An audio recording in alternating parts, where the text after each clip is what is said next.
안녕하세요. 배신의 장미입니다. 오늘의 사연 시작하겠습니다. 결혼한 지 벌써 8년이 지났습니다. 누군가에게는 짧은 시간일 수도 있겠지만 저에겐 꽤나 굵직한 시간이었죠. 매일매일이 파도처럼 들이치는 10월도와의 전투였으니까요. 그리고 그 시작은 참 어이없는 소개팅에서부터 시작된답니다. 당시 저는 딱히 결혼을 염두에 두고 있던 때는 아니었어요. 일도 재밌고 제 삶을 가꾸는 데 집중하고 있었거든요. 그런데 지인 한 분이 아주 강력하게 딱 맞는 남자가 있다며 소개팅을 권해왔어요. 진짜 괜찮은 사람이야. 성실하고 정직하고 조건도 나쁘지 않아. 너랑 잘 맞을 것 같아. 그렇게 자꾸 부추기니까 거절하는 것도 애매하더라고요. 결국 한번 만나보자는 생각으로 나간 소개팅 자리. 그날 저는 제 인생에 있어서 가장 황당한 첫 만남을 경험하게 되었죠. 정장 차림에 머리 단정하게 빗고 나타난 남자. 첫인상은 뭐랄까, 너무 정석적이라서 오히려 불편했어요. 딱 봐도 고리타분하고 웃음기 없는 얼굴. 근데 그건 시작에 불과했죠. 식사를 하면서 나눈 대화는 더 기가 막혔어요. 말끝마다 여잔 원래 이래야죠. 여자가 나대는 건 좀 그렇죠. 요즘 여자들은 왜 이렇게 무례한 건지 쯧쯧쯧. 입만 열면 여자, 여자, 여자. 그 말을 들을 때마다 제 안에서 뭔가가 꾹꾹 눌리는 느낌이 들었어요. 이런 걸 대체 왜 나한테 소개했지? 속으로 지인을 100번도 넘게 원망했답니다. 그래도 예의는 지켜야 하니까 억지로 미소도 지어주고 고개도 끄덕여주긴 했지만요. 나중에 알게 된 사실인데 그 남자, 지금 제 남편은요, 장남이 아니었어요. 차남이었어요. 그런데 그때 당시의 분위기를 보면 아마 누구라도 장남이라 착각할 수밖에 없었을 거예요. 시댁은 전형적인 가부장적인 분위기의 집안이었고 시아버지가 돌아가셨는데 그 분위기를 고수하고 있었죠. 아주 대단하게 말이죠. 그리고 그런 분위기 속에서 자란 남편도 자연스럽게 남자가 중심인 집안에서 자란 남자가 되어 있었습니다. 사실 저는 처음에 남편이 장남인 줄 알았다고 했잖아요. 너무 당연하게 우리 집안의 중심은 나라는 태도로 말을 했거든요. 그런데 이미 위에 결혼한 형님이 있었고 그 아래 시누이, 그러니까 남편보다 한 살 어린 여동생이 있었어요. 문제는 그 시누이가 당시에 결혼을 하겠다 말겠다 하며 왔다 갔다 하던 상황이었답니다. 근데 시댁 분위기상 딸을 아들보다 먼저 시집 보내는 건 체면이 안 선다는 생각이었는지, 그리고 동생이니까 급하게 남편의 결혼 상대를 찾고 있었던 거예요. 어이없게도 그걸 소개팅 자리에서 남편은 제게 숨기지 않고 직접 말했답니다. 사실 제 여동생이 결혼 얘기가 오가고 있어서 제가 빨리 결혼해야 집안에 평화가 찾아와서 아하하하. 이런 말을 아무렇지 않게 꺼내는 그 사람을 보며 저는 정말 할 말을 잃었답니다. 와, 이 사람은 결혼을 그냥 집안 행사 일정 맞춰도 타는구나. 그래서 저는 그 자리에서 분명하게 말했어요. 전 아직 결혼 생각이 없습니다. 사계절을 만나봐야 알 수 있다고 생각하거든요. 그러니까 오늘은 인사 차원에서 만났다고 생각해 주세요. 솔직히 저 정도 말했으면 알아들었어야 했잖아요. 아무리 생각해도 누구라도 이 사람은 나와 결혼 생각이 없구나 라고 판단할 수 있을 텐데 그게 아니었어요. 소개팅 자리에서 단호하게 선을 그었기 때문에 그냥 그렇게 인연이 끝날 줄 알았습니다.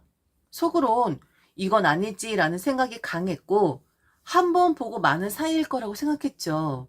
그런데 그게 아니더라고요. 며칠 뒤 정말 깜짝 놀랄 일이 일어났어요. 남편이 저희 집으로 찾아온 겁니다. 맙소사. 그것도 예고 없이 꽃다발 하나 들고 아주 결연한 표정으로 말이에요. 처음엔 순간 놀랐어요. 이 사람이 미쳤나? 어떻게 우리 집 주소를 알아낸 거지? 알고 보니 저를 소개해준 지인을 통해 어렵지 않게 물어냈더라고요. 현관문을 열었더니 거기 서 있는 남편은 마치 장군처럼 당당하게 서 있었어요. 그리고 아주 직진하는 말투로 말했죠. 저 미정 씨가 너무 좋습니다. 그런데 자꾸 저를 밀어내는 것 같아서 어르신들께 허락을 먼저 받고 싶습니다. 정말 결혼하고 싶습니다. 저는 정말 말문이 막혔어요. 아니, 이게 뭐지? 연애는커녕 제대로 된 만남도 없었는데 이 사람은 무슨 드라마 찍듯이 집까지 찾아와서 부모님 앞에 서 있는 거예요. 부모님도 처음엔 당황하셨어요. 특히 엄마는 누구세요? 부터 나왔죠. 그런데 그 이후 상황은 정말 예상 밖이었어요. 아빠가 남편을 너무 마음에 들어 하신 겁니다. 아빠는 평소에 남자는 우직해야 한다. 말보다 행동이다. 이런 소리를 자주 하셨던 분인데 그날 처음 본 남편에게 호감이 확 꽂히신 것 같았어요. 남편은 말도 조리 있게 하고 인사도 깍듯하게 하고 무엇보다 딸을 굶기지 않겠다. 책임질 준비가 되어 있다. 이런 말들을 거침없이 했거든요. 그리고 결정적으로 우리 아빠에게 술을 권한 거예요. 그날 저녁 갑자기 밥상이 차려졌고 남편과 아빠는 어느새 마주 앉아서 술잔을 주고받고 있었어요. 우리 집은 딸만 둘. 저랑 동생은 엄마를 닮아 술을 입에도 못 대는 체질이었거든요. 아빠는 늘 혼술하시거나 술 친구에 대한 갈증이 있으셨는데 그날 남편이 딱 나타난 거예요. 그것도 술을 잘 마시고 분위기도 잘 맞추고 거기다 사람도 싹싹하니 뭐 하나 흠잡을 데가 없었던 거죠. 술 한 잔, 두 잔 오가더니 아빠는 어느새 얼굴이 발그레해져선 이렇게 말씀하시더라고요. 그래, 미정이 굶기진 않겠네. 남자란 게 저 정도면 괜찮지. 김서방, 장인어른 한번 해보게. 따끔. 저는 정말 당황했어요. 갑자기 분위기가 왜 이러지? 난 아직 그 사람 마음의 문도 안 열었는데 우리 아빠는 이미 결혼 허락 분위기로 가고 있더라고요. 그날 이후에도 남편은 정말 끈질기게 다가왔습니다.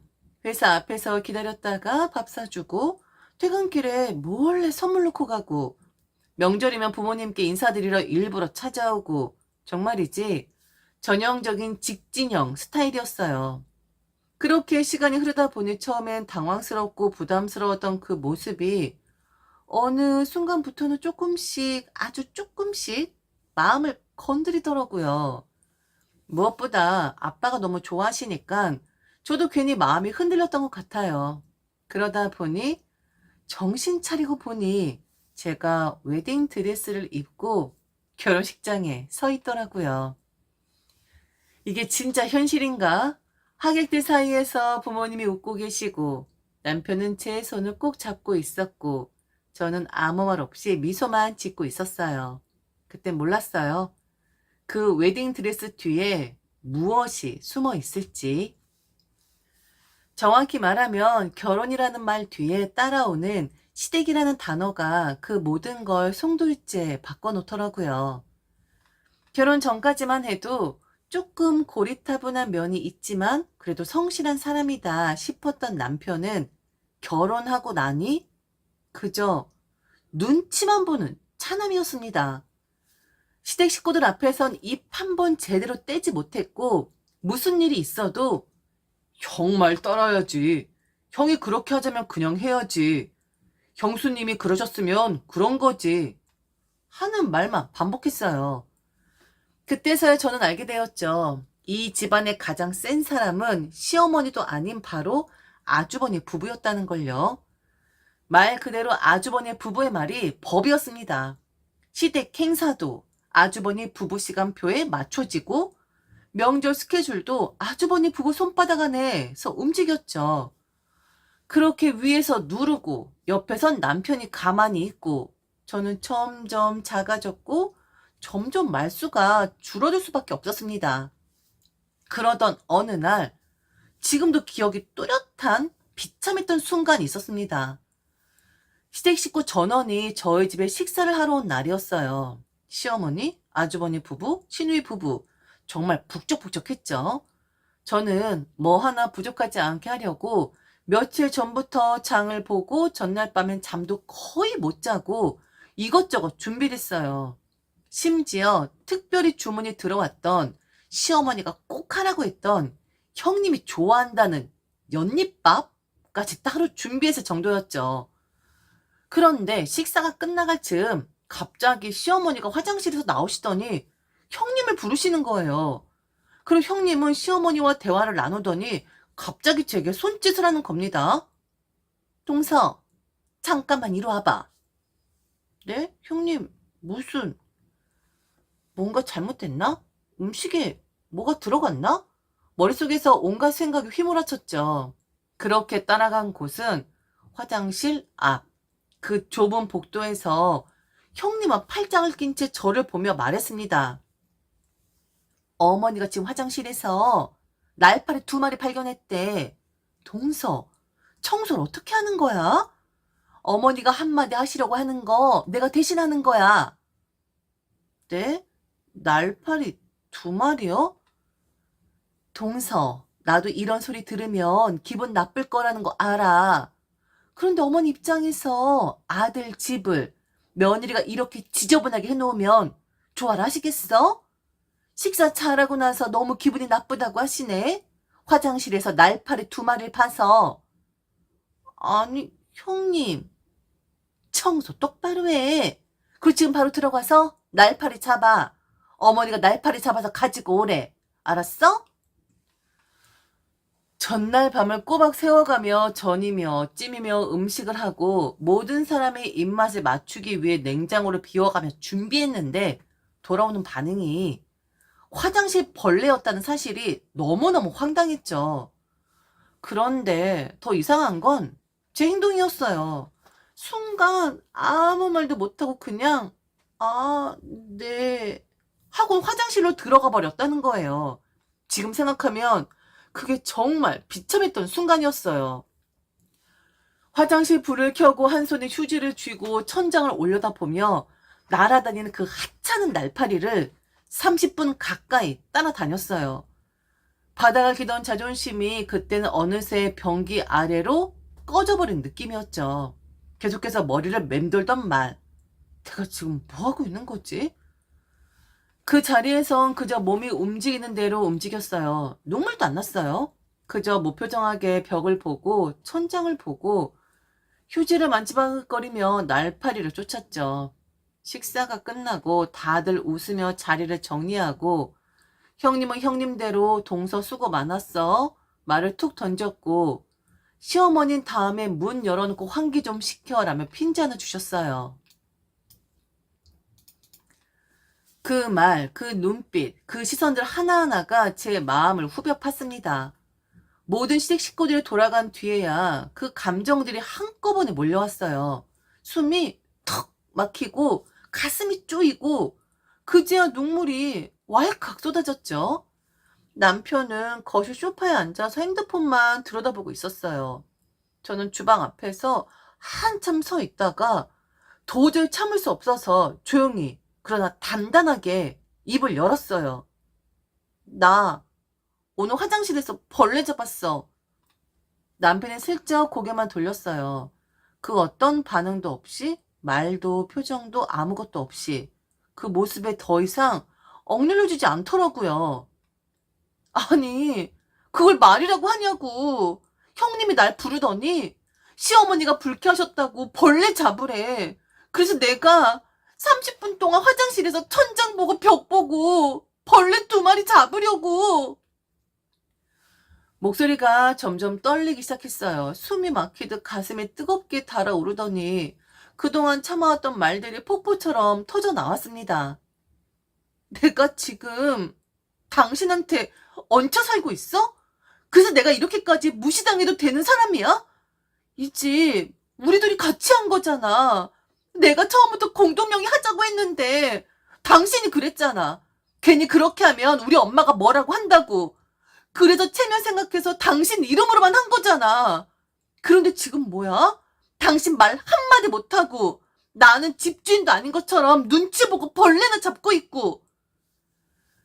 남편은 여전히 말이 없었어요. 고개만 푹 숙이고 아무 말도 어떤 반응도 없었죠. 난 지금 당신과 같은 선에 있는 사람이야. 근데 왜 난 그 사람들한테 매번 아래에 있어야 되는데? 당신도 아무 말 못하고 지금 내가 얹혀 사는 거면 말해봐. 진짜 얹혀 사는 거면 내가 그냥 나갈게. 나 지금 친정으로 갈 거야. 이렇게 못 살겠다.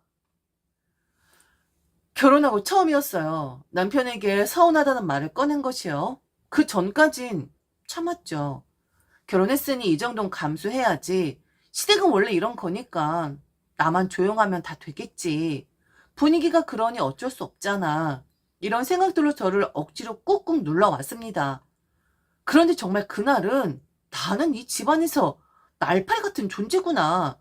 눈에 잘 띄지도 않고 있다고 해도 귀찮고 불쾌한 그런 존재.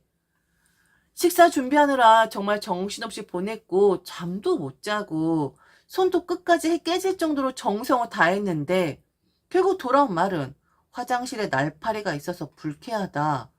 우리 아들 집을 어찌 네가 감히 라는 거였어요. 대체 내가 뭘 그렇게 잘못했길래 이런 식으로 핀잔을 들어야 하지? 그게 너무 억울했어요. 그렇게 속으로 끙끙 앓다가 도저히 참지 못하고 남편에게 말한 거였죠. 남편은 당황한 듯 눈을 동그랗게 떴습니다. 그리고는 잠시 말이 없더니 입을 꾹 다문 채 고개를 숙였어요. 그리고는 처음으로, 정말 처음으로 미안하다는 말을 했어요. 미정아, 미안해. 아휴, 내가 정말 면목이 없다. 우리 집 식구들이 좀 너무하는 것 같아.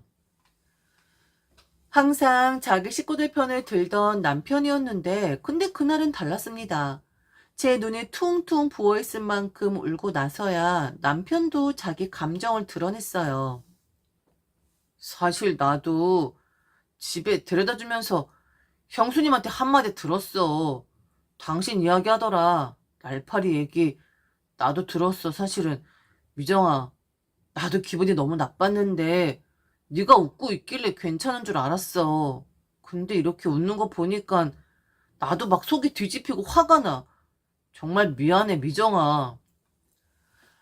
남편이 사과를 했습니다. 말끝마다 미안하다, 내가 잘못했다는 말을 반복하면서요. 그런데 그 말을 들으면서도 저는 그게 어떤 큰 변화를 만들어낼 거라고는 생각하지 않았어요. 결혼 생활 동안 남편은 단 한 번도 시댁 사람들에게 제 입장을 대변해 준 적이 없었으니까요. 아무리 미안하다고 해도 그냥 마음의 정리 정도로 끝날 줄 알았죠. 근데 그날 밤 거실 한켠에서 조용히 앉아있던 남편이 전화기를 들더니 아주버니에게 전화를 하는 거예요. 처음엔 그저 그런 안부 전하겠거니 했어요. 근데 아니었어요. 형, 잠깐 시간 돼? 오늘 집에서 좀 일이 있었잖아. 형수님이 말이야. 그 목소리엔 긴장이 묻어 있었어요. 조심스럽고 떨리고 마치 뭔가 큰 결심을 한 사람처럼 남편은 아주버니에게 점잖고 조심스럽게 그러나 할 말은 뚜렷하게 하기 시작했어요. 형, 오늘 엄마가 그러셨다며? 화장실에 날파리 있다고 불쾌하셨다고. 남편은 말을 고르며 조심스럽게 이어갔습니다. 목소리는 살짝 떨렸고 입술을 꾹 다문 채 어쩌면 자신도 지금 무서운 말을 하고 있다는 걸 알고 있었을 거예요. 사실 이 집 미정이 돈 반 들어갔어. 형도 알잖아. 근데 자꾸 미정이가 나한테 얹혀 사는 사람처럼 그렇게 느껴지게 말하는 건 좀 너무한 거 아니야? 설령 진짜 얹혀 산다고 해도 사람 앞에서 그렇게 말 들으면 기분 나쁘지 않겠어? 그 말을 듣는 순간 저는 식탁 끝에 앉아 있었는데 손끝이 싸늘해지고 온몸이 얼어붙는 느낌이었어요. 그토록 조용하고 가족이란 늘 물러서던 남편이 처음으로 가족에게 맞서는 모습을 보는 순간 한편으론 묘하게 가슴이 먹먹하면서도 또 한편으론 두려움이 몰려왔어요. 이러다 무슨 일이 생기면 어떡하지? 시어머니는 또 어떻게 반응할까?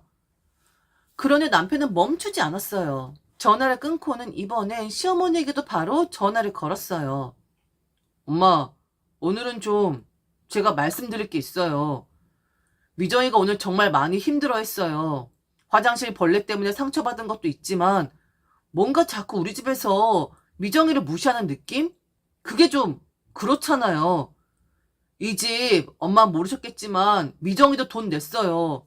둘이 같이 산 집이라고요. 그런데 자꾸 제 이름으로만 돼 있다고 미정이를 얹혀 사는 사람이라고 말하는 건 앞으로는 좀 조심해 주세요. 남편의 목소리는 점점 더 떨렸고 말끝마다 숨을 꾹 참으며 말하는 게 느껴졌어요. 그 모습이 고맙기도 했지만 동시에 무서웠어요. 아무 일 없을까? 그냥 무사하게 그들이 남편의 뜻을 알아줄까? 뭔가 큰 보복이 오는 거 아닐까? 역시나 그랬습니다. 그 보복은 아주 크게 그리고 단호하게 찾아왔죠. 한 일주일은 잠잠했습니다. 그런데 느닷없이 그리고 아무런 말 없이 형님 부부가 저희 집에 들이닥쳤습니다. 그리고 말했죠. 일주일 전에 니들이 하는 말 잘 들었다. 그렇게 말 잘하는 애들이 왜 그동안 가만히 있었냐? 입도 텄으니 이젠 자식된 도리도 좀 해야 하지 않겠냐? 뭔 소리인가 했더니 형님이 그러더군요.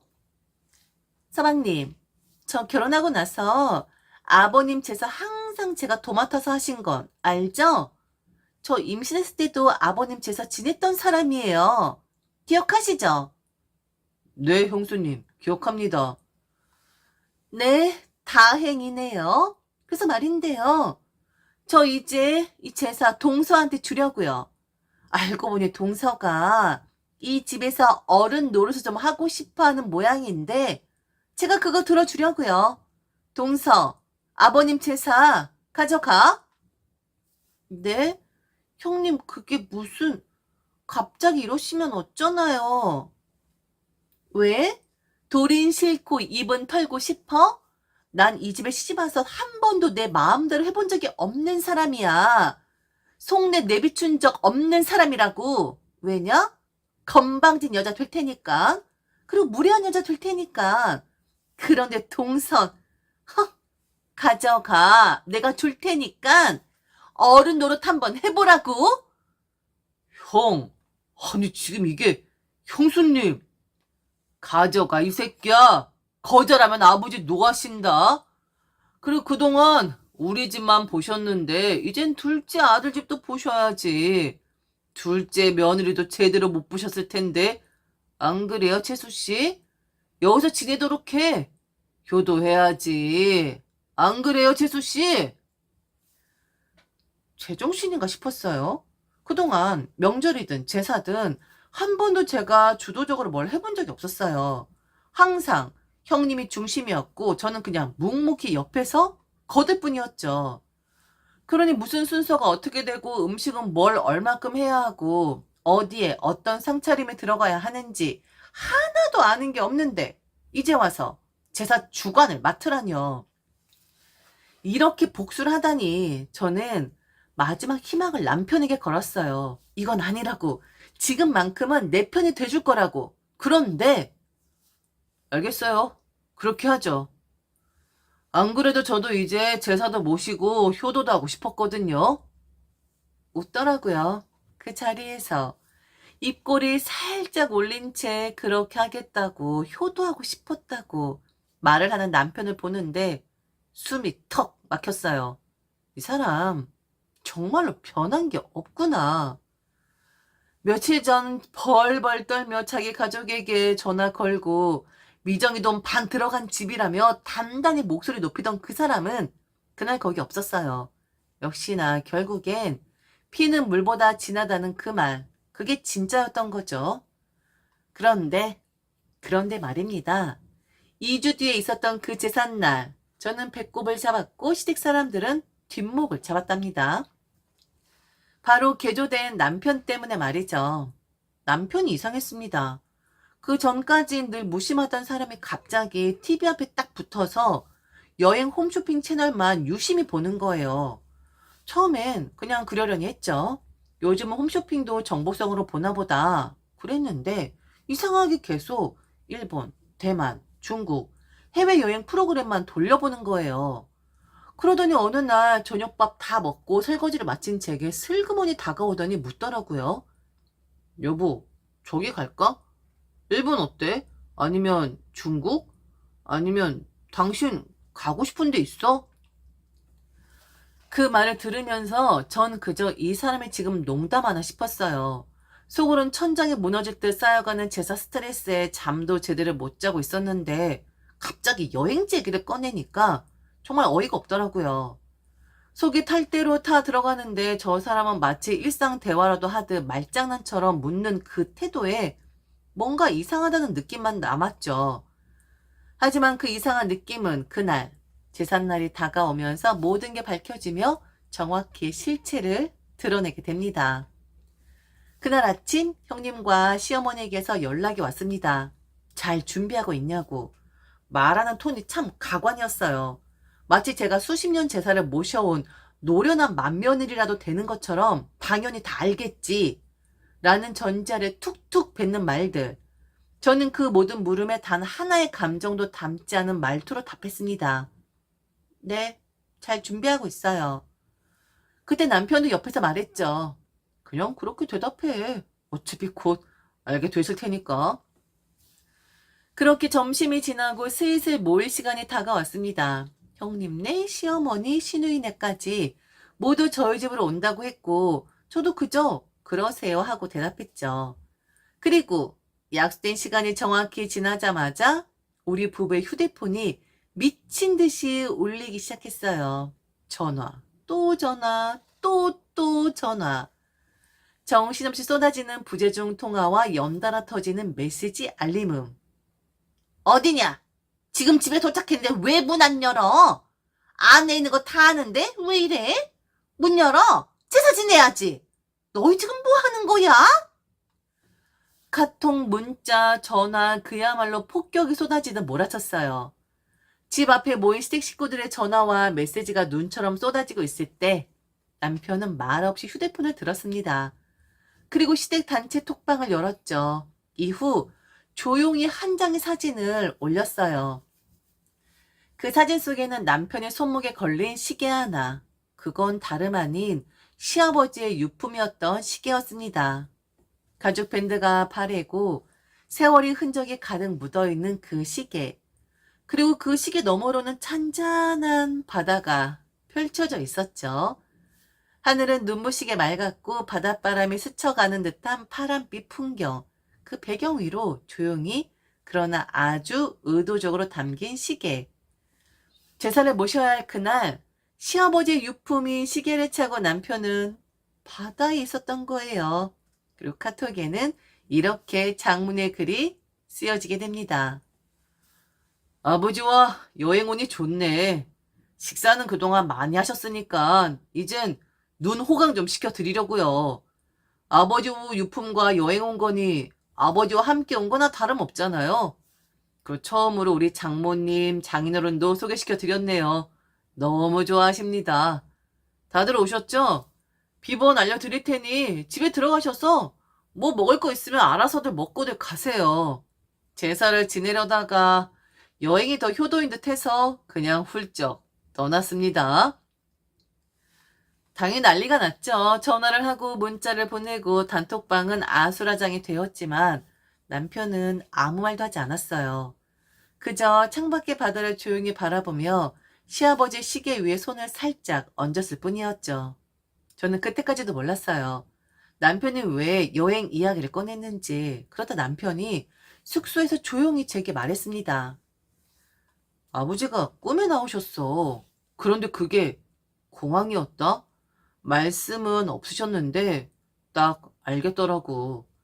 아버지 살아생전에 한 번도 아버지랑 비행기 타본 적이 없더라고. 살아 계셨을 땐 바쁘다는 핑계로 어디 한번 모시고 나간 적도 없었고, 근데 제사를 모셔오라니까 그 꿈에서 아버지가 그렇게 나를 쳐다보시더라. 그 말을 하면 남편은 살짝 웃더니 이렇게 말했어요. 그래서 효도했어. 오늘 꿈에 아버지가 나오시려나? 잘했다고 칭찬해 주실 것 같은데? 그렇게 우리는 제사 대신 여행을 택했고, 제사 대신 진짜 시아버지를 기억하는 시간을 택했답니다. 그리고 그 여행에 저희 친정 부모님도 함께 했죠. 남편은 그러더군요. 이젠 이게 진짜 가족이니까, 이젠 이 사람들이 내가 지켜야 할 내 전부니까. 그렇게 다녀온 여행 뒤 시댁은 난리가 났죠. 형님은 형님대로, 시어머니는 시어머니대로. 이건 폐륜이다. 체면이 안 선다. 집안의 맥이 끊어진다고 난리였죠. 하지만 그 앞에서 남편은 더 이상 떨지도 눈치도 보지 않았어요. 형님, 엄마, 더는 이 문제로 연락하지 마세요. 저는 한 집안의 가장이고 제가 지켜야 할 건 제 아내와 제 가정입니다. 제사 지내고 싶으면 알아서 지내세요. 전 아버지 유품과 함께 앞으로도 매년 여행 갈 겁니다. 제 방식이 싫으면 형님이 제사밥 차려 드리든지요. 그 말이 끝나자 정말이지 저는 그 자리에서 다시 반해버렸어요. 그토록 무기력하던 사람이 이젠 나를 그리고 우리를 이렇게까지 지켜주는구나 싶어서요. 그리고 그 사건이 있은 후 저는 아이를 가졌습니다. 태어나 보니 세상에 딱 그 사람을 빼다 박은 딸 아이였어요. 눈빛이며 입매며 웃는 모습까지 이제는 그 딸아이를 품에 안고 우리는 또 다른 삶을 만들어가고 있어요. 시댁은 여전히 가풍을 운운하고 손녀라서 어쩌고 저쩌고 불편한 소리를 하기도 하지만 남편은 예전과는 다르죠. 이딴 가풍? 싹 다 갈아엎어야 해. 내 딸이 우리 집 같은 곳에 며느리로? 안 돼. 절대로 안 돼. 안 되면 그냥 내가 그 자리를 피해버리면 돼. 그렇게 말하고 실제로 시댁 발길을 줄여갔답니다. 그리고 그 빈자리를 우리는 소중한 일상과 웃음으로 채워가고 있어요. 제사는요? 네, 당연히 형님 댁에서 지내십니다. 저희는 그 제사에 살짝 참석을 하고 그리고 늘 그렇듯 시아버지의 시계와 함께 매년 여행을 떠납니다. 참 재밌는 집안이죠? 지금까지 들어줘서 진심으로 감사합니다. 이상 배신의 장미였습니다.